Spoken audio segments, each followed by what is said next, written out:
Pause whatever you're doing for a moment, because the silver market is throwing off a signal that most mainstream finance voices are either missing or choosing not to talk about. This isn't a sometime later this year situation or a vague outlook for the next quarter. This is happening now, and if you blink, you may wake up to a price that already moved without you, leaving you wondering how it happened so fast. What's driving it is the kind of thing that makes you sit back and go, wait, seriously? As I'm speaking, it's Sunday, February 1st, right at noon New York time, and before we go any further, drop a comment telling me what time it is where you're watching from. I genuinely love seeing how spread out this community is across the world. Also, quick housekeeping, we've got over 1,000 members who get daily members-only updates and early access to every single video here, so they're never caught off guard by market moves. If that sounds useful, consider joining. The link is in the description, or you can just tap the join button below. It takes less than half a minute. While you're down there later, check the description as well. I've added a few bonus links, including access to our premium WhatsApp channel. Now, let's get into the part everyone is quietly circling, but not many are saying clearly. China has been accumulating silver at a scale that's hard to ignore, and inside China, the local silver price has been trading at a premium that makes the global market look off. Not slightly inefficient, broken. And the key question isn't simply, did China buy silver? That part is almost boring at this point. The real question is why they're buying so aggressively, and what comes next if this isn't just about factories and electronics. Because whenever currencies start wobbling, a certain rumor always resurfaces. What if a major currency gets backed by something real, something tangible? I'm not saying that's guaranteed, and in a moment I'm going to push back hard against the lazy version of that story. But here's what I am saying. When a country starts vacuuming up a strategic metal and its domestic price disconnects from the rest of the world, you don't shrug and move on. You lean in. You ask who's under pressure, who's getting boxed in, and who's quietly setting the table for the next phase of the game. So in this video, I want to walk through what's happening with silver step by step. We'll start with the price action and why the recent swings are not the end of the move, despite how loud the top is in crowd has been. Then we'll talk about what physical tightness actually looks like in plain language and how you can recognize the moment when the paper market starts losing its grip. After that, we'll connect the dots to currencies, the yuan, the dollar, and the broader chessboard that retail investors are rarely encouraged to think about. And stick with me, because near the end I'll lay out one specific scenario that would make silver's next leg higher feel downright unfair. The kind of move that has people screaming that the market is rigged, usually right after it runs away from them. Let's start with what you've probably already noticed. Silver has been acting like it downed 3 energy drinks and decided gravity was optional. Big up days, sharp drops, then another surge higher. And every time this happens, the same ritual plays out.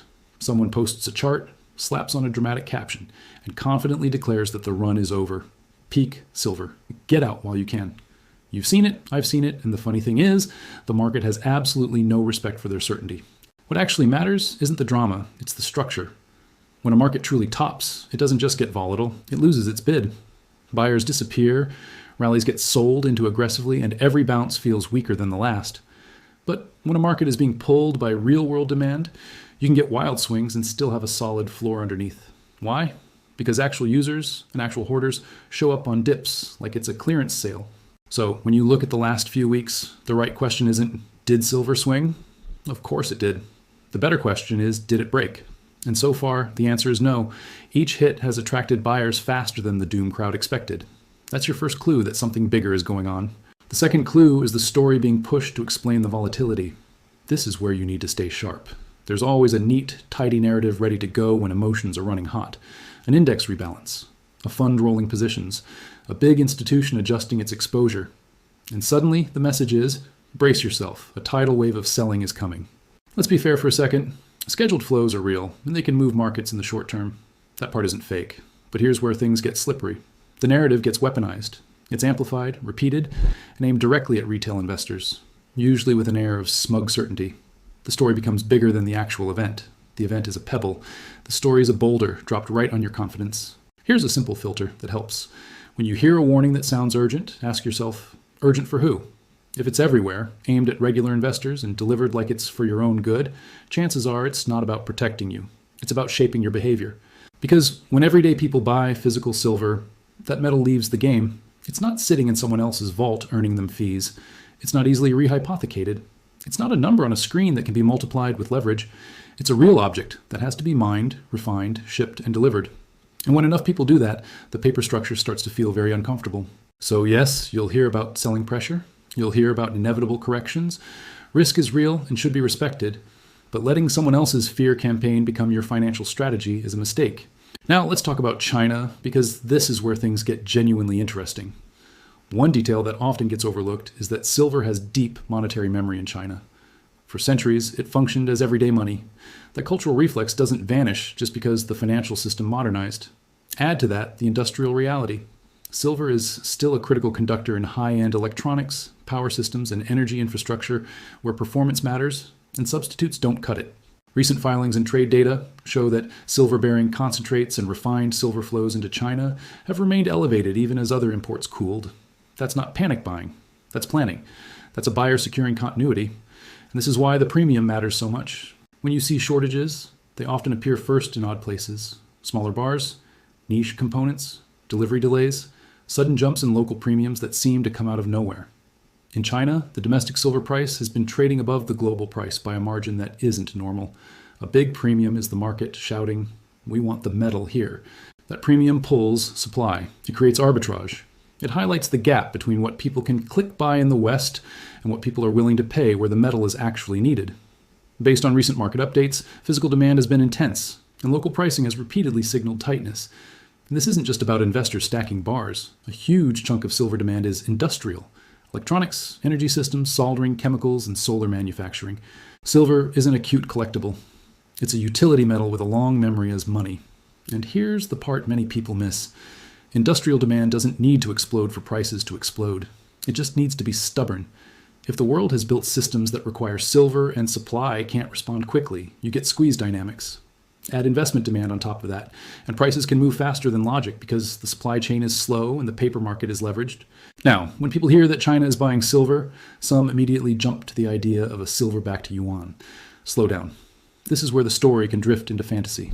Backing a currency with a metal isn't like flipping a switch. It requires credibility, transparency, redemption mechanisms, and a willingness to give up control over money supply. And governments really don't like giving up control. Metal backing is discipline. Discipline is politically expensive. So I'm skeptical of the meme version of a silver-backed yuan. Not because it's impossible in theory, but because in practice it comes with trade-offs most policymakers avoid. But here's where I'm not skeptical at all. A country can use silver strategically without promising full convertibility. They can stockpile it, encourage domestic ownership, use it in bilateral trade, treat it as a strategic input, the same way energy and food reserves are treated. And if they do that, the market impact can be massive even without a flashy announcement. So instead of asking whether the yuan will be backed by silver, ask a better question.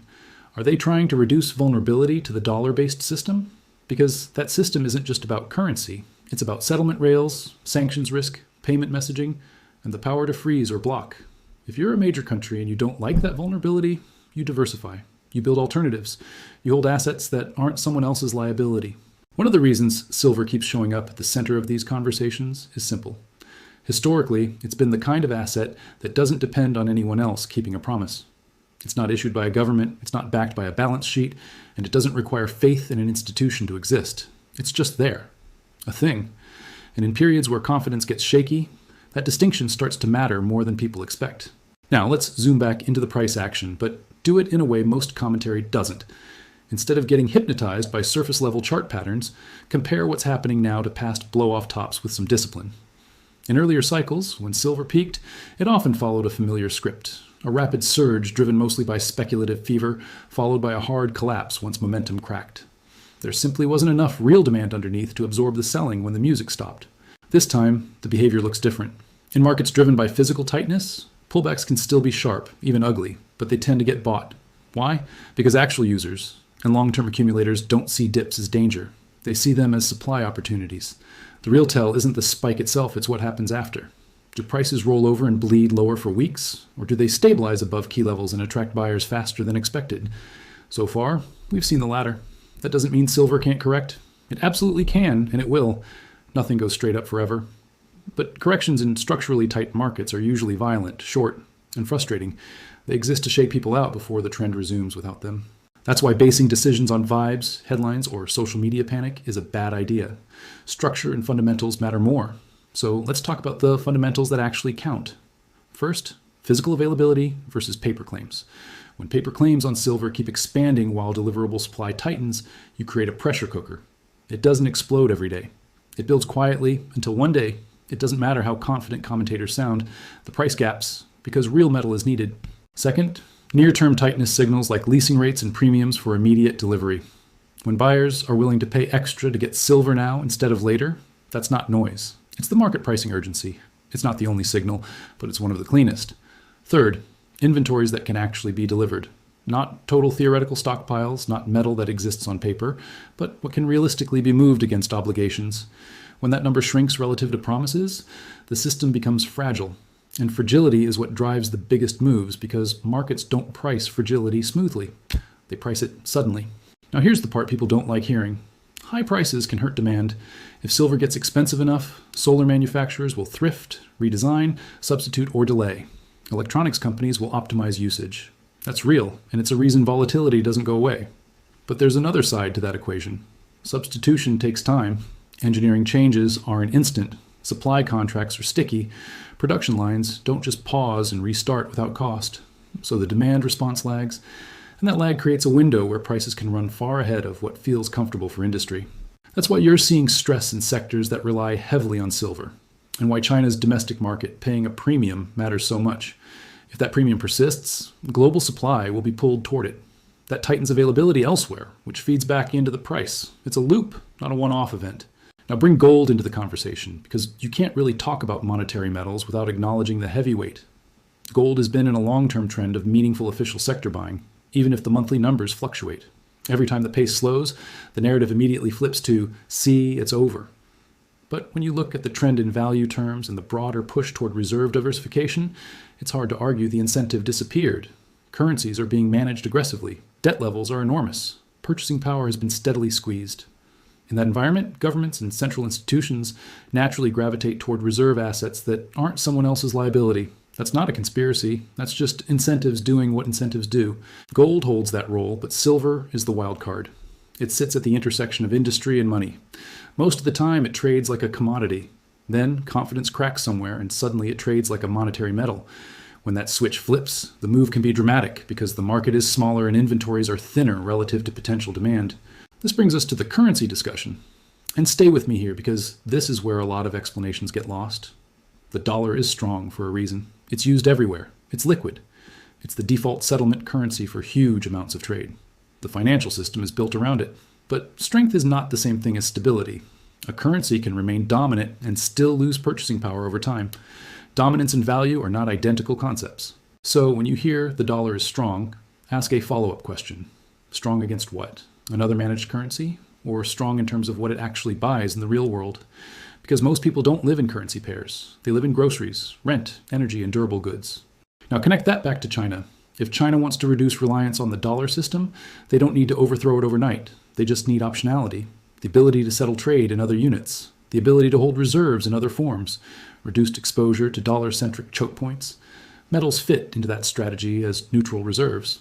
That's why China buying silver matters, and not because of some cartoonish plan to stamp bars with a flag and declare a new monetary era. It matters because incremental moves change flows, and flows are what move prices. Now here's the payoff I promised earlier. The scenario that could make the next leg in silver feel unfair.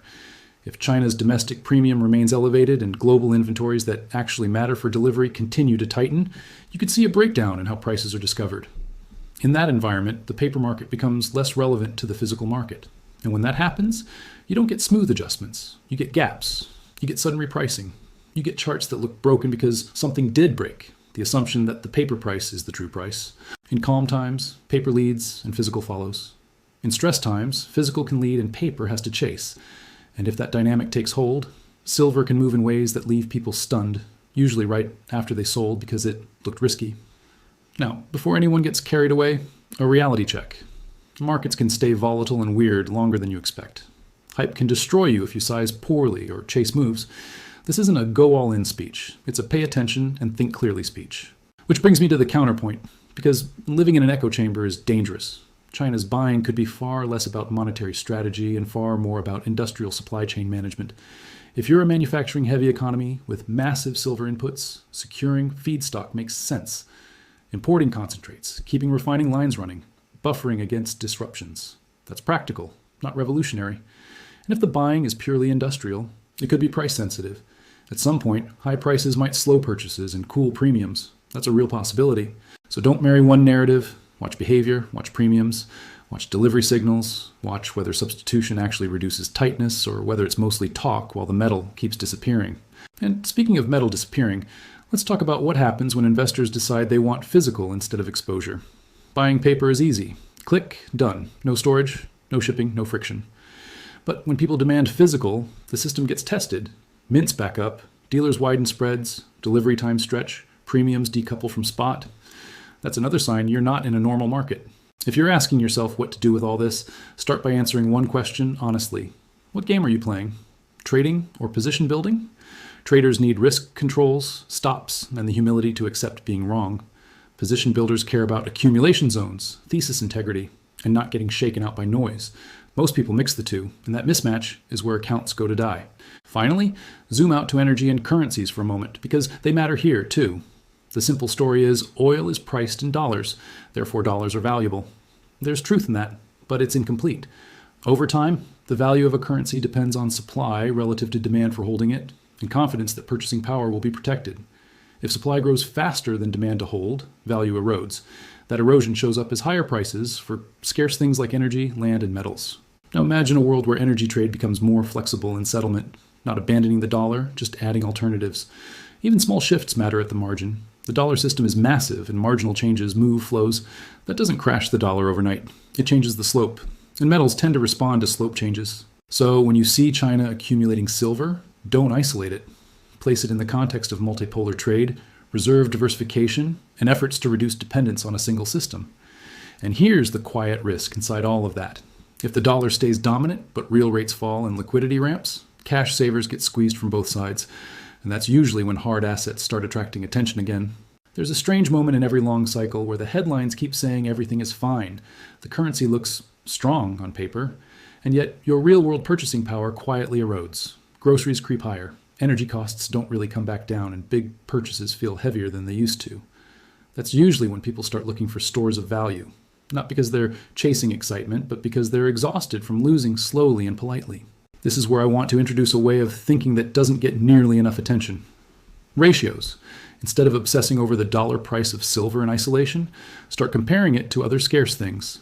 Silver versus gold, silver versus oil, silver versus a broad commodity basket. Ratios help you understand whether something is expensive or cheap relative to another real asset, not just relative to a currency that's being actively managed. Historically, the silver to gold ratio has swung all over the place. Those swings often reflect stress in the system, waves of speculation, and shifts in industrial demand. When silver is cheap relative to gold, it tends to offer more torque. When it gets expensive relative to gold, things can get frothy. But ratios aren't crystal balls. They're context tools. They don't tell you exactly when to act, but they help you understand the environment you're operating in. And right now, what stands out isn't just where ratios sit, but the physical tug of war underneath them. Where is the metal actually being demanded? And what premium are buyers willing to pay to get it? That brings us to the flood of questions I've been getting, so let's tackle them head on. The first one is simple and blunt. Is this move fake?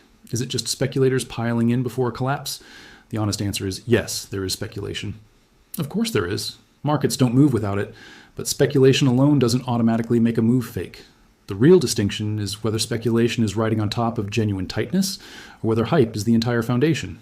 If the foundation is real-world tightness, speculation can exaggerate moves, but pullbacks tend to get bought.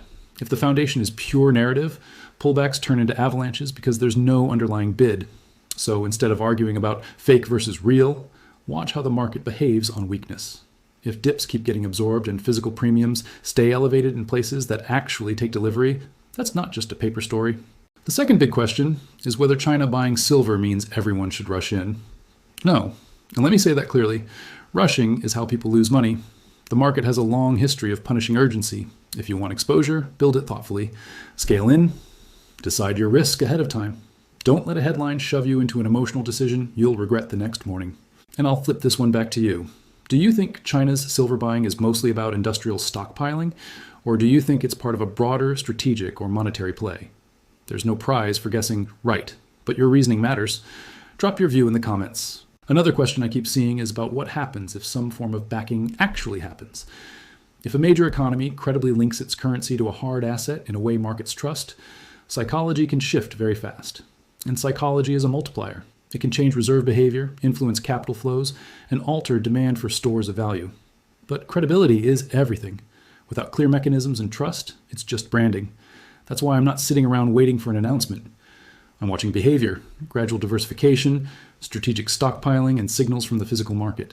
Then there's the question about silver-related stocks, miners, streamers, and all of that. Yes, they can move harder than the metal. They can also disappoint even when silver goes up. Costs matter, energy inputs matter, labor, politics, geology, and management all matter. These are businesses, not magic leverage buttons. If you don't understand those risks, keep it simple. A lot of people get burned by buying whatever moves fastest, then swearing off the entire sector, when volatility does what volatility always does. Now let's talk about something that sounds boring but quietly drives everything: real rates and liquidity. When the return on cash and bonds doesn't keep up with inflation, you're effectively paying a tax for holding safe assets. People don't always notice it right away, but they feel it over time. And when that happens, capital starts looking for alternatives, slowly at first, then all at once. That kind of environment tends to support hard assets, not because they're magical, but because the alternative is a guaranteed slow bleed. If policymakers respond to slowing growth or financial stress by easing, real rates weaken. And weaker real rates tend to be supportive for metals.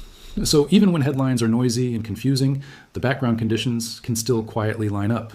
Now circle back to China and the Yuan with a clean mental model. Think of currency in two roles: a payment tool and a store of value. Many currencies work just fine as payment tools. You can transact, pay taxes, settle trade. Being a store of value is harder. That requires restraint, confidence, and trust over time. If China wants the yuan to play a larger international role, other countries need to be comfortable holding it. That comfort doesn't come from one announcement. It comes from trade relationships, financial depth, stability, and perceived backing. Stockpiling gold and silver can contribute to that perception, even indirectly. It's like installing fire extinguishers in a building. It doesn't guarantee there won't be a fire, but it changes how people assess risk. That's why the silver story, to me, is less about a dramatic proclamation and more about building layers of resilience. And there's another piece of context that often gets missed. The demand profile for silver has changed over the last decade. Electrification isn't a buzzword. Grid upgrades are real. Data centers are real. Power electronics are real. And many of these systems rely on silver in ways that aren't easily substituted without performance trade-offs. At the same time, supply is not as flexible as people assume. Most silver is produced as a byproduct of other mining. You can't just flip a switch and flood the market with new supply. So when demand spikes, the system doesn't respond smoothly. It responds through price. That's why you get periods where price appears to overshoot. It's the market rationing a scarce input.